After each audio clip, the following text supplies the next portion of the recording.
बिस्मिल्लाहिर्रहमानिर्रहीम। Hello everyone, अस्सलाम वालेकुम। मैं हूं आपका होस्ट डॉक्टर तनवीर अरशद चौधरी। आप प्रोग्राम देख रहे हैं health special on special TV. जैसा कि हमारे तमाम नाजरीन व्यूअर्स जानते हैं कि हमने हमेशा करंट इशू को टाइटल करने की कोशिश की है, और हमारा जो पर्पज़ है, हमारा जो विजन है, वो बेसिकली हमारे जितने भी नाजरीन हैं उनको एजुकेट करना है, ताकि उनको पता चले कि किसी भी तरह की कोई भी बीमारी अगर उनको होती है या उनकी बॉडी के अंदर कोई भी किसी तरह का कोई इफेक्ट आता है, कुछ सिम्टोमेटिकली चेंजिंग आती हैं, तो उन्होंने कौन सी स्पेशलिटी में जाके अपना ट्रीटमेंट करवाना है। आज का हमारा जो प्रोग्राम होगा ये हम करेंगे कि टाइफाइड टेम्परेचर जो है वो क्यों इतना लेंथी होता है, क्यों इतना लंबा चलता है, और मैनेजमेंट ऑफ टाइफाइड क्या होती है कि टाइफाइड अगर आपको बुखार हो गया तो वो कब तक चलता है, उसका ट्रीटमेंट कैसे किया जाता है, उसके लिए कौन कौन से टेस्ट करवाने पड़ते हैं। फिर टाइफाइड के अंदर या वायरल डिजीज़ के अंदर जहाँ पे आपको मैदे जिगर का मसला हो, आपको आंतड़ियों का इशू हो, यहाँ पे अल्ट्रासाउंड का क्या रोल होता है, और फिर जो अल्ट्रासाउंड डायग्नोस्टिक है ये डॉक्टर्स के लिए सीखना कितना ज़रूरी है, हर क्लिनिक पे अल्ट्रासाउंड की क्या अहमियत है। इन सारे मामलात पे बात करने के लिए मैंने अपने स्टूडियो के अंदर जिन शख्सियात को दावत दे रखी है उनमें से एक most famous doctor Mumtaz Niazi bin Qasim, जो मास्टर ट्रेनर अल्ट्रासाउंड हैं, उनको मैंने दावत दे रखी है। सर, मैं आपको अपने शो में वेलकम करता हूँ। उसके साथ ही एक मोस्ट पॉपुलर फैमिली फिजिशियन हमारे साथ तशरीफ़ रखती हैं, डॉक्टर अरफा अख्तर। डॉक्टर साहब, मैं आपको भी अपने शो में वेलकम करता हूँ। Thank you for having us. नाजरीन, जैसे कि आपने देखा कि मैंने आपको बताया कि मैनेजमेंट ऑफ टाइफाइड पे हम बात करेंगे, और फिर आपकी एब्डोमिनल कैविटी के अंदर अल्ट्रासाउंड का क्या रोल है, और फिर हर क्लिनिक के ऊपर अल्ट्रासाउंड क्यों ज़रूरी है। तो मैं सबसे पहले सर से ही आगाज़ करूंगा कि सर, किसी भी डायग्नोस्टिक सिस्टम के अंदर जैसे कि लैब इन्वेस्टिगेशन जो होती है उसकी अपनी एक इम्पोर्टेंस है, तो अल्ट्रासाउंड किसी भी क्लिनिक पे क्यों ज़रूरी है? वक्त के साथ जितनी भी मेडिकल साइंसेस में नई तहकीकात होती हैं, नई सहूलियात आती हैं, वो पहले तो बुनियादी वजह समझें कि इसलिए रिसर्च करनी पड़ती है कि पिछली नाकाफ़ी होती हैं। ठीक है। किसी भी दौर में कोई भी तहकीक अल्टीमेट या फाइनल नहीं होती, ये कंटिन्यूसली ऑनगोइंग प्रोसेस है। जी सर।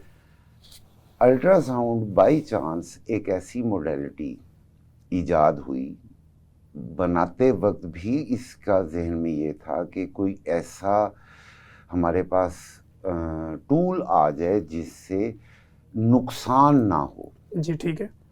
और इसकी अगर पीछे हिस्ट्री में जाएं तो ये इजाद भी गायनेकोलॉजिस्ट्स ने की थी।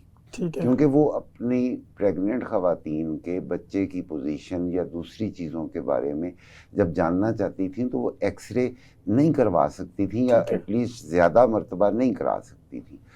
तो इसका सारा क्रेडिट उनको जाता है। जी। आज के दौर में अगर देखें, हम बात कर रहे हैं और तरह से, डॉक्टर साहबा बैठी हैं, आप डॉक्टर हैं, हमारे व्यूअर्स में जो डॉक्टर होंगे वो समझ जाएंगे। मेरी कोशिश होगी कि जितने भी व्यूअर्स हैं वो चाहे डॉक्टर्स नहीं हैं, वो हमारी फैमिली का हिस्सा ही हैं, तो बात उनको समझ आ जाए। तो सादा तरीन अल्फाज में अगर कहें कि ultrasound is the replacement of stethoscope. आप ये जो कानों में लगा टूटियां लगाते हैं, इट इज बहुत से कंट्रीज में इमरजेंसी में वार्ड में बेड साइड पे मशीनें लगी हुई हैं, जहाँ हमारे तो अच्छे यूनिट्स में कार्डिक मॉनिटर लगा होता है ना, स्क्रीन लगी होती है, वहाँ पे अल्ट्रासाउंड मशीन भी लगी होती है। ऐसे ही बिल्कुल। और वो जब पढ़ाते हैं या उनकी मूवीज आती हैं यूट्यूब पे, आप देख सकते हैं, तो इमरजेंसी बेड साइड अल्ट्रासाउंड उसका नाम है। मरीज आया, अब उसको क्या लगा, पाकिस्तान में आपने नब्ज देखी, थर्मोमीटर लगाया, फलां किया, स्टेप्स लगाई, वो लोग स्टेप्स के साथ अल्ट्रासाउंड भी करते हैं, बिकॉज ये उतनी ही हार्मलेस है जितनी स्टेथोस्कोप है। जी ठीक। अब मज़ीद सादा अल्फाज में बताऊं कि आप देख रहे हैं, आपकी नज़र कमज़ोर है, तो भी आप ऐनक लगाते हैं, पढ़ते हुए भी ऐनक लगाते हैं। जी ठीक। और अगर आपकी नज़र ठीक भी है और आपने चांद देखना है, ठीक है, तो पुराने ज़माने में वो कड़ा रख के घड़े का और उसके अंदर से देखते थे फिक्स करके, ताकि फोकस रहे। और आजकल लंबी लंबी दूरबीनें मौलाना हजरात लगा के बैठे होते हैं, उन्हें कहें चांद ही है ना, देखें। अच्छा, वैसे देखने वाले भी वो होते हैं जिनको दिन में भी नजर नहीं आता। तो दूसरा इसका चलें इस एंगल से ले लें कि जिनको नजर नहीं आता उनको दूरबीन से नजर आ जाता है, इसलिए तो वो 2 दिन बाद में बताते। तो आई होप आप बात समझ गए कि जिनको नजर नहीं आता उनको भी अल्ट्रासाउंड से नजर आ जाता है जी। इसकी जरूरी है। नाजरीन, जैसे आपने देखा डॉक्टर साहब ने अल्ट्रासाउंड की अहमियत के ऊपर बात की, तो चूंकि मेरा जो टॉपिक है, मेरी जो सेकंड गेस्ट हैं वो बेसिकली टाइफाइड मैनेजमेंट के ऊपर बात करेंगी, तो इसलिए हमने अल्ट्रासाउंड का पहले जिक्र किया। चूँकि हमारे यहाँ गली मोहल्लों में जो प्रैक्टिस होती है, तो यहाँ पे जब तक डॉक्टर आपके पेट को हाथ ना लगाए, जब तक डॉक्टर आपकी नब्ज़ ना देखे या डॉक्टर आपको प्रॉपर चेक ना करे, तो लोग ये समझते हैं कि इसकी जितनी भी क्वालिफिकेशन है, जितनी भी डिग्रियाँ हैं, वो फारिग हैं, क्योंकि डॉक्टर ने मुझे हाथ ही नहीं लगाया।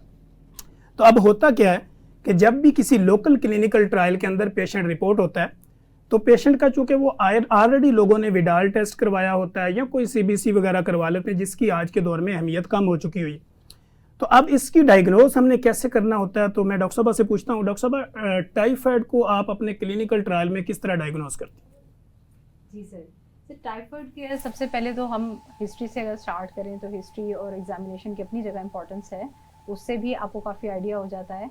और जैसे सर ने कहा कि अब अल्ट्रासाउंड की बहुत ज़्यादा उसमें इंपॉर्टेंस बढ़ती जा रही है, और अल्ट्रासाउंड आपके बेड साइड पे होना चाहिए, पोर्टेबल अल्ट्रासाउंड, ताकि वो आपकी असिस्ट करता है, आपकी हिस्ट्री एग्जामिनेशन से आपको डायग्नोसिस तक पहुंचने में एक फास्ट ट्रैक मिल जाता है। तो बाकी आप जो ब्लड टेस्ट आपने जिक्र किया, सीबीसी विडाल टेस्ट है, यूरिन कंप्लीट आप करवा लेते हैं, साथ आप स्टूल और यूरिन कल्चर करवा लेते हैं, तो उसमें थोड़ा टाइम लग जाता है उनकी रिपोर्ट्स आने में। तो अल्ट्रासाउंड से आपको एक मेजर, एक बड़ा एक व्यू मिल जाता है कि उसमें एब्डोमेन में कोई फ्लूइड कलेक्शन आ रही है या कोई कॉम्प्लिकेशंस की तरफ जा रहा है पेशेंट, तो वो आप टाइमली उसको पिक कर सकते हैं। तो इसमें फिर अल्ट्रासाउंड की बड़ी इंपॉर्टेंस हो जाती है। ठीक है। अच्छा, ये आप क्या समझती हैं कि आपको कैसे पता चलता है कि ये टाइफाइड बुखार है? क्योंकि हमारे यहाँ जितनी भी हमारी कम्युनिटी है या जितने भी लोग हमारे क्लिनिकल ट्रायल में आते हैं, तो उनको तो ये पता ही नहीं होता, वो 8-10 दिन दवाई तो घर से सेल्फ मेडिकेशन करके आ रहे होते हैं। जी सर, इसमें सबसे ज़्यादा तो सेल्फ मेडिकेशन बहुत डेंजरस है, और जो हमारे यहाँ इस कदर कॉमन है ये चीज़ कि जब आप तक मरीज़ पहुँचता है तो वो काफ़ी हद तक कॉम्प्लिकेशंस का शिकार हो चुका होता है, और वो घर से और इधर उधर से बहुत सारी रेमेडीज़ ऑलरेडी लेके आया होता है, जिसमें कोई घर के कोई पुराने बुजुर्गों के हो गए, होम रेमेडी भी उसने की होती है, वो फिर हकीमों की पक्कियां भी खा चुके होते हैं, उसके बाद वो आपके पास पहुंचते हैं। तो मेरा असल में जो कंसर्न है, वो सवाल ये है कि जब आपके क्लिनिकल ट्रायल में कोई पेशेंट रिपोर्ट हो गया, आपने उसकी फैमिली हिस्ट्री को मेंटेन कर लिया, आपने ये देख लिया कि आपको बुखार कब से हो रहा है, रात में हो रहा है, दिन में हो रहा है, पेट में दर्द तो नहीं हो रहा, वॉमिट की कैफियत तो नहीं है, तो उसके बाद जब आप डिसाइड कर लिया, तो फर्स्ट टाइम पे जो आप ब्लड इन्वेस्टिगेशन करती हैं वो क्या है? सर, उसमें जब हम सीबीसी करवाते हैं तो उसमें जो न्यूट्रोपिनिया आता है वो स्पेशली उसके साथ टाइफाइड के साथ रिलेटेड होता है। जिस तरह जो रिफ्लेक्स टैकीकार्डिया होना चाहिए, फीवर के साथ वो ब्रेडिकार्डिया आ रहा होता है, यानी कि आपका जो हार्ट रेट है वो टाइफाइड के फीवर के साथ कम आ रहा होता है एज़ कम्पेयर टू कि जैसे फीवर के साथ आपका हार्ट रेट बढ़ना चाहिए। ये सिम्टम्स भी डॉक्टर्स इजीली पिक कर लेते हैं और टाइफाइड के डायग्नोसिस की तरफ चले जाते हैं। बाकी आपको लैब रिपोर्ट्स के साथ भी काफ़ी हेल्प हो जाती है, उसमें आपको कल्चर जो यूरिन और ब्लड स्टूल का है, ब्लड कल्चर आप करवाते हैं, उसके साथ आपको बहुत हेल्प हो जाती है। जो बैक्टीरिया हैं साल्मोनेला टाइफी और पैराटाइफी, वो आइसोलेट हो जाते हैं। आजकल तो बड़ी बल्कि जल्दी आपकी कल्चर रिपोर्ट्स भी आने लगी हैं, तो उसमें वो आप डायग्नोसिस तक पहुंच जाते हैं। उसके बाद फिर आपने ट्रीटमेंट का डिसाइड करना होता है कि पेशेंट ऑलरेडी क्या ले चुका है, और जैसे इतनी एंटीबायोटिक की ओवर यूजेस की वजह से जो रेजिस्टेंस आ रही है, तो बेसिक जो एंटीबायोटिक है वो ऑलरेडी पेशेंट लेके आया होता है। एंटीबायोटिक से मेरे माइंड में भी एक बात है, मेरे पास एक फैमिली आती है रेगुलर बेस पे, तो उनका नेटवर्क इतना है क्योंकि 200-300 बंदा उनकी फैमिली में, तो जो भी मेरे क्लिनिकल ट्रायल में आता है, मैं पहला सवाल करता हूँ सिप्रोक्सन खा के आए हो, क्योंकि उनके खानदानी दवाई है सिप्रोक्सन। सही, उन्होंने आपको कोई भी मसला है ना, तो सिप्रोक्सन लाजमी देनी है, क्योंकि तो सेल्फ मेडिकेशन हमेशा नुकसानदेह होती है। हमने हमेशा अपने व्यूअर्स को ये कहा है कि सेल्फ मेडिकेशन, वो आपका मल्टीविटामिन हो, वो आपका कैल्शियम हो, वो आपका विटामिन डी हो, कोई भी मेडिकेशन जो आपने सेल्फ किया है विदाउट किसी कंसल्टेशन के, वो आपके लिए नुकसानदेह है, क्योंकि आपको नहीं पता कि आपकी बॉडी के अंदर कौन से मिनरल्स की शॉर्टेज है या कौन सा विटामिन आपको चाहिए या ज़रूरत है भी या नहीं है। तो इसलिए कोई भी मेडिकेशन विदाउट कंसल्टेशन हमेशा आपके लिए नुकसानदेह होती है। जी डॉक्टर साहब। जी बिल्कुल सही, आप सर आपकी बात को मैं एंडोर्स करूंगी कि कोई भी एंटीबायोटिक ऐसे भी होता है कि कोई आपको लगता है कि गलत एंटीबायोटिक का इस्तेमाल करके जो बीमारी आपकी 2 दिन में रिकवर हो सकती थी वो आपने उसको 2 माह तक ले ली? बिल्कुल बिल्कुल। अगर आप अंडर डोजेज ले रहे हैं एंटीबायोटिक की, तो वो आपके बैक्टीरिया की जो ग्रोथ है उसको नहीं रोक रहा है, उसको हॉल्ट नहीं कर रहा है, तो जाहिर है कि आपको एक एंटीबायोटिक लेने के बावजूद आपकी बॉडी से रेडिकेट नहीं हुआ। तो जब तक प्रॉपर डोजेज प्रॉपर टाइमिंग पे नहीं ले रहा पेशेंट, तो उसका कोई फ़ायदा नहीं है, बल्कि वो एंटीबायोटिक सवाए रेजिस्टेंस कॉज करने की आपकी बॉडी में और एंटीबायोटिक रिलेटेड जो साइड इफ़ेक्ट्स आ जाते हैं, जैसे एंटीबायोटिक रिलेटेड डायरिया हो गया, आपको एब्डोमिनल पेन और क्रैम्प्स शुरू हो गए, उसके नुकसानात बल्कि शुरू हो जाते हैं। तो इससे बेहतर है कि आप फ्रॉम द वेरी बिगिनिंग आप मेडिकल स्पेशलिस्ट से मेडिसिन लें और प्रॉपर डोजेज के साथ और प्रॉपर टाइम के साथ वो दवाई लें, ताकि वो आपको फ़ायदा करे, बजाय ये कि कोई उल्टा ही उसका कोई नुकसान आपको फेस करना बिगड़ी हुई बीमारी के साथ मेरे पास ज़्यादा मुश्किल हो जाता है सर उसको ट्रीट करना। जी डॉक्टर साहब, बड़े अच्छे तरीके से डॉक्टर साहब ने एक्सप्लेन किया कि टाइफाइड बेसिकली हम इसके बाद इसके ऊपर और भी डॉक्टर साहब से बात करेंगे। सर आपके पास अगर कोई सेल्फ बंदा पहुंच जाता है, वो कहता है जी मुझे टाइफाइड मेरा ठीक नहीं हो रहा, तो मुझे किसी ने कहा कि अल्ट्रासाउंड करवाएं, तो उसमें अल्ट्रासाउंड का क्या रोल है? देखिए, अल्ट्रासाउंड का रोल टाइफाइड को ठीक करने में नहीं है। सबसे पहले तो मैं डायग्नोज करने में उससे ये चीज क्लियर करूंगा कि तुम अल्ट्रासाउंड करवा के ठीक होने आए हो या अभी प्रॉपर डायग्नोसिस करने आए हो। ट्रीटमेंट तो बाद में स्टार्ट होगा, बिकॉज कोई भी बीमारी हो, diagnosis is 50% of the task. ठीक है, पहले ये मुकम्मल होगा, बुनियाद बनेगी तो आप आगे चलेंगे। जी ठीक है। As you very well know, जब भी हम कोई जैसे फीवर है जी जी, तो एक मेडिकल में टर्म होती है डिफरेंशियल डायग्नोसिस, एक होती है प्रोविजनल डायग्नोसिस। बुखार है, प्रोविजनल डायग्नोसिस पे घरों में तुक्के लगने शुरू हो जाते हैं, क्वैक्स तुक्के लगाते हैं, मलेरिया भी हो सकता है। अब every fever with chills is not malaria. DD है ही यही कि कितनी किस्म के बुखार हैं जिनमें सर्दी भी लगती है।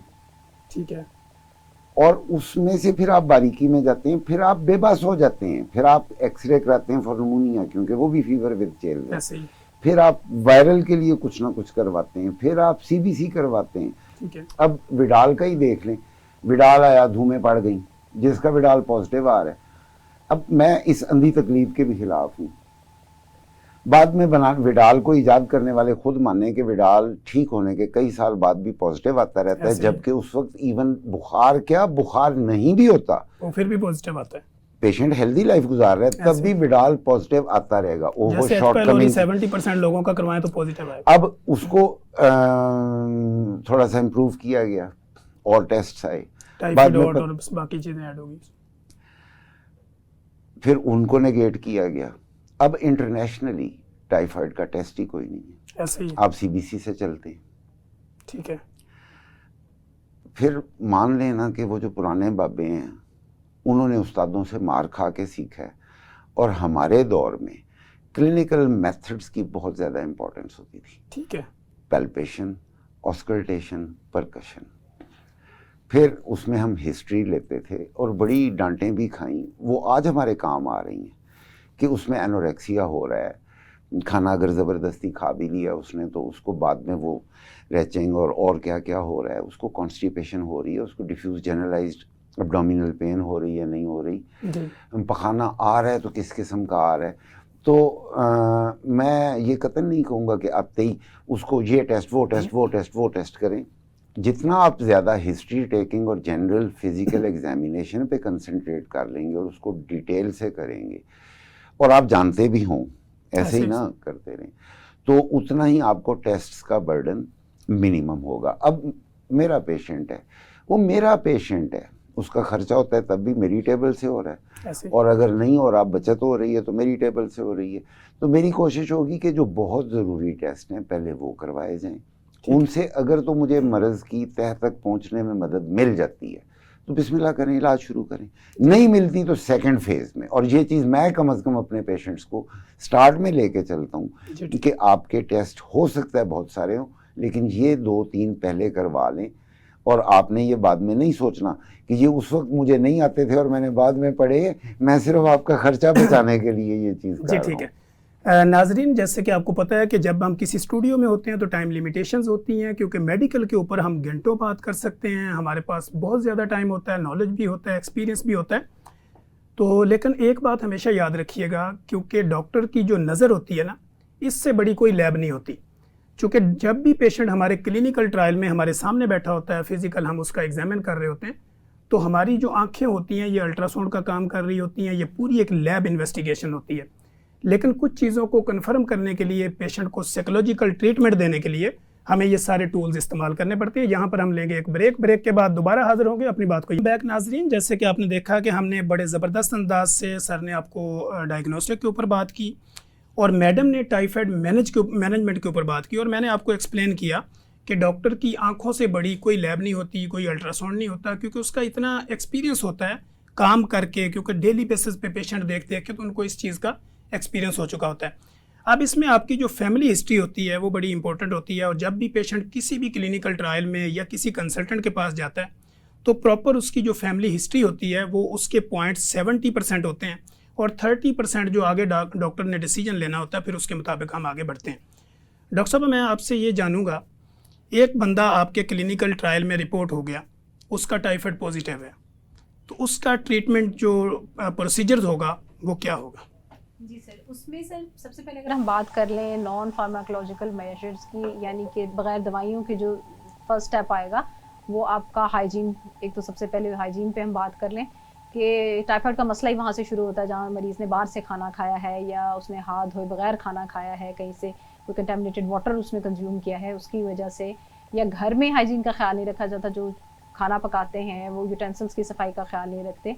तो सबसे पहले आ जाएगी हाइजीन की। अब अगर बीमारी हो गई तब भी फर्स्ट स्टेप हमारा सबसे इंपॉर्टेंट यही रहेगा कि आपने हैंड वॉश करने पे एटलीस्ट 20 सेकंड्स तक आपने हैंड्स को स्क्रब करने की जो रूटीन है उसको आपने सब फैमिली मेम्बर्स के लिए आपने लाजमी करार देना, उनको दोबारा से एक्सप्लेन करना है, इसकी इंपॉर्टेंस उनको बतानी है।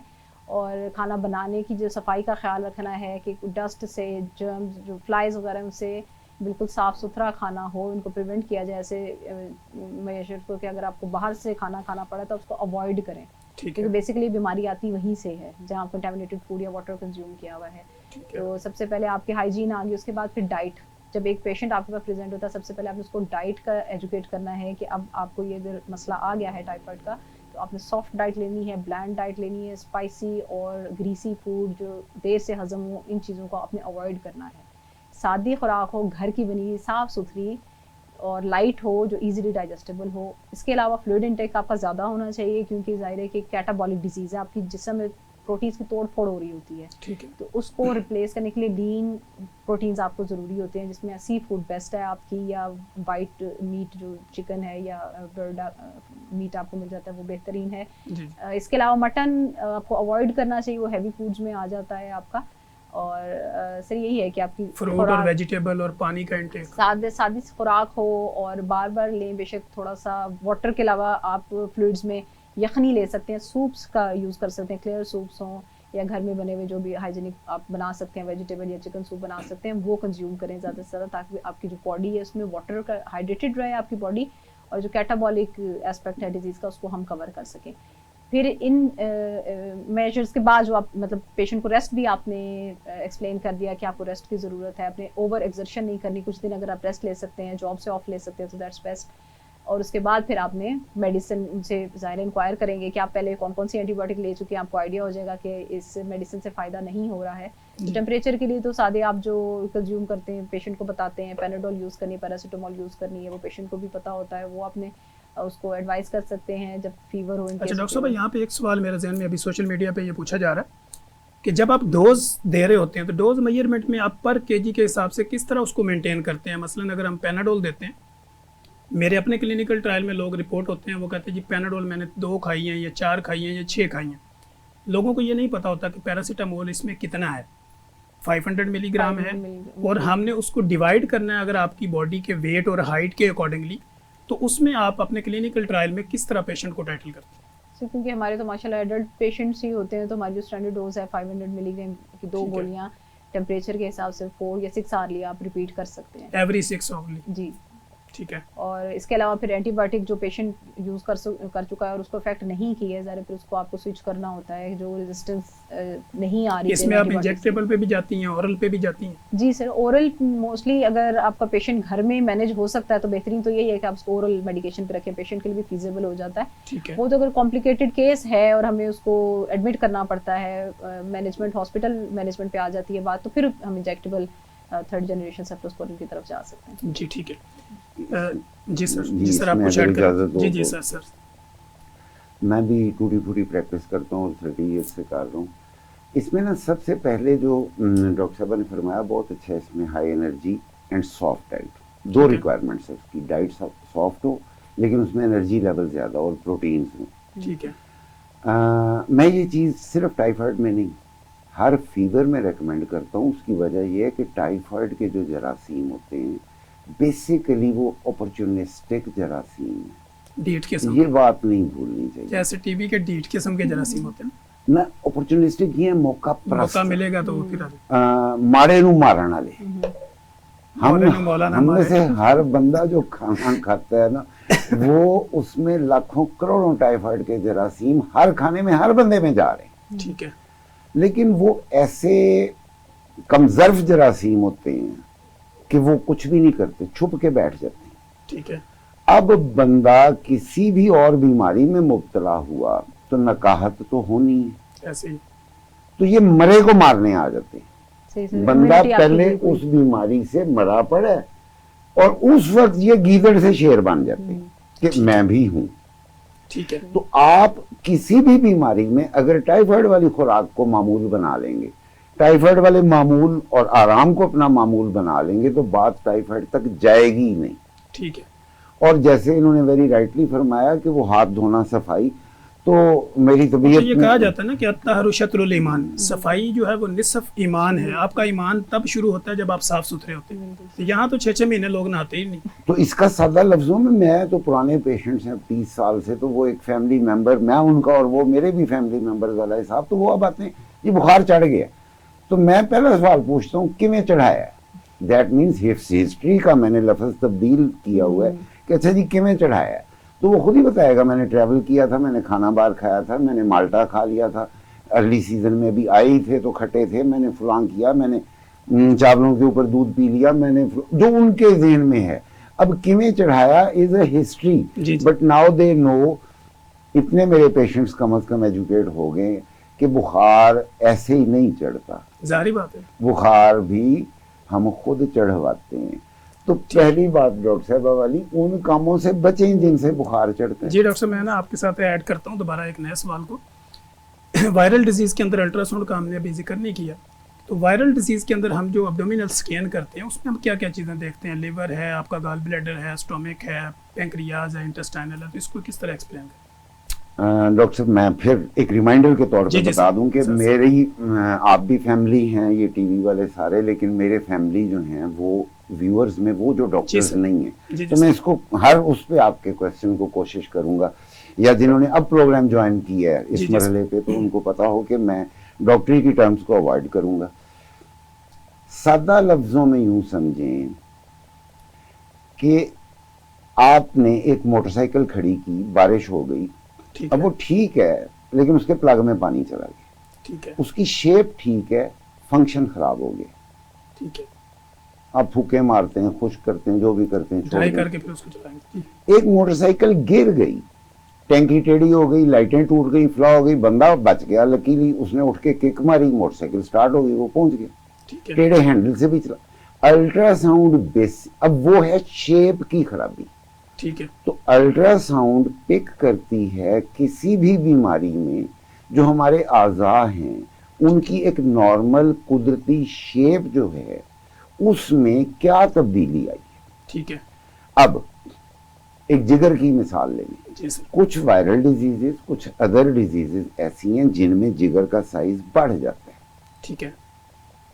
तो आपको हेल्प मिलती है, तायद भी हो जाती है, और अगर तो पहले ध्यान नहीं गया क्लिनिशियन का तो आप उसको जब लिख के देते हैं तो उसकी तवज्जो उधर भी चली जाती है। हेपेटाइटिस सी है, ठीक है। लंबा क्रोनिक हो रहा है, उसमें जिगर सुकड़ जाता है। ठीक है। अब सुकड़ना शुरू हुआ है और चीज होगी, अगर सिकुड़ने के 6 महीने बाद उसने करवाया है तो सरफेसेस वेवी होना शुरू हो जाएंगी लिवर की, मार्जिन्स शार्प नहीं रहेंगे। आप कहेंगे ये डिजीज अब अगले मरहले की तरफ जा रही है, प्रोग्रेशन हो रही है, वर्सनिंग हो रही है, ये एक जगह पे रुकी हुई नहीं है। 6 महीने बाद फिर पेशेंट आता है, आप उसके लिवर में नॉर्मलिटी देखते हैं, साथ पेट में थोड़ा सा पानी भी देखते हैं। अच्छा यार मामला बढ़ रहा है, या तो मरीज एहतियात नहीं कर रहा, या इलाज मुकम्मल नहीं है, और कुछ भी है, या आखिरी लफ्जों में कि मरीज गड्ढे की तरफ जा रहे हैं। ठीक है।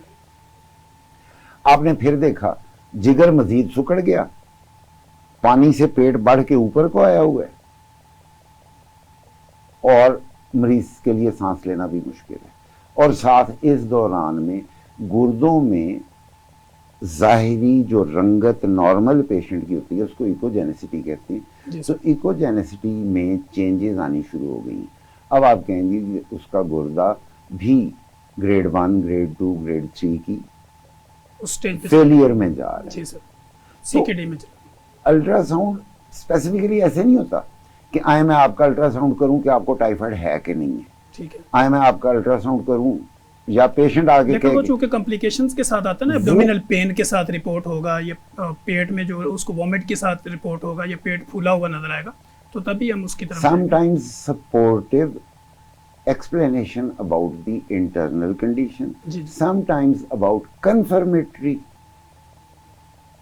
related with the symptoms, sometimes to monitor the progression of the disease, and in obstetrics it is necessary to confirm the normal growth and well-being of the fetus. तो मैं क्या कहूँ, है कभी जहाँ और कभी तस्लीम जहाँ है जिंदगी। कहीं पे ये फाइनल अथॉरिटी होती है, कहीं पे मॉनिटरिंग अथॉरिटी होती है, लेकिन जैसे घर में कुछ किरदार होते हैं ना बड़ों के, माँ का, बाप का, बहनों का, तो वो हमेशा मुफीद ही होते हैं। भाइयों का वो भाई बहनों के लिए मुफीद हैं, बहनें भाइयों के लिए, माँ बाप दोनों के लिए ज़रूरी हैं। इसी तरह अल्ट्रासाउंड को जब भी आप आजमाएंगे ये अपने मुफीद किरदार में खरा उतरता है। खरा होगा।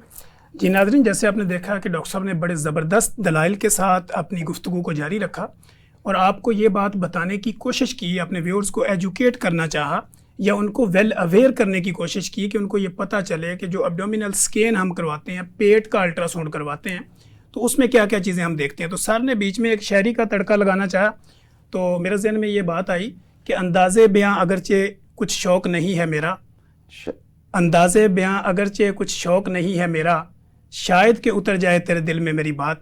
तो मैं डॉक्टर साहब की तरफ जाता हूँ। डॉक्टर साहब, टाइफाइड की एंटीबायोटिक जो होती है वो कितने दिन तक लेनी चाहिए?